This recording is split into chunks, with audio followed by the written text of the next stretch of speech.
এই মুহূৰ্তত মাজুলীৰ পৰা আহিছে এক দুখবৰ। মাজুলীত সৰ্পদংশনত মৃত্যু হৈছে এজন যুৱকৰ। মাজুলী বৰালিমৰা গাঁৱৰ জিতেন দলে নামৰ 30 বছৰীয়া যুৱকজনৰ সৰ্পদংশনত মৃত্যু হয়।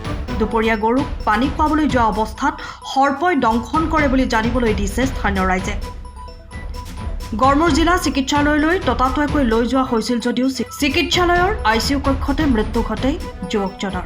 পৰিয়ালৰ লোকৰ মতে গড়মূৰ পীতাম্বৰদেৱ অসামৰিক জিলা চিকিৎসালয়ত ভৰ্তি কৰালৈকে জীৱিত অৱস্থাতে আছিল যুৱকজন।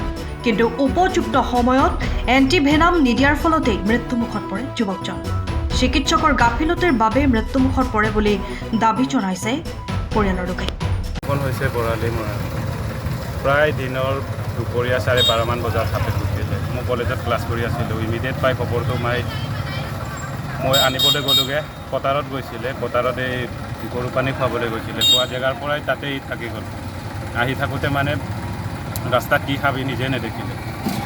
মই ইমিডিয়েট গৈ আনিবলৈ গ'লোঁ। বেলেগ এখন গাঁৱত আছিলে মানুহজনে, গৰু চৰাই বেলেগ এখন গাঁৱত আছিলে। তাৰ পৰা আনিবলৈ যাওঁতে মই হস্পিটেলত প্ৰায় 15 মিনিটমান আগত পাইছোঁহি, যিহেতু তেতিয়ালৈকে যোৱা নাই।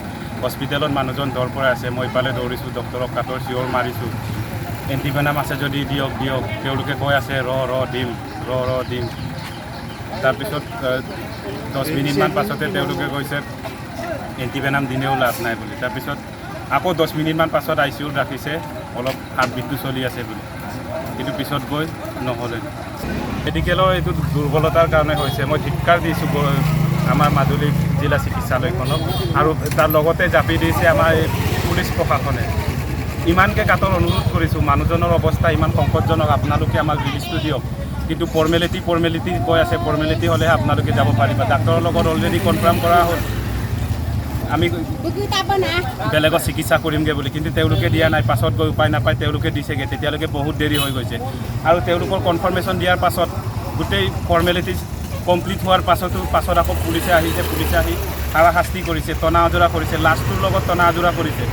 বোলে নিব নোৱাৰিব, পোষ্টমৰ্টম কৰিবই লাগিব। সেইটো কাৰণে দুখ পাইছোঁ।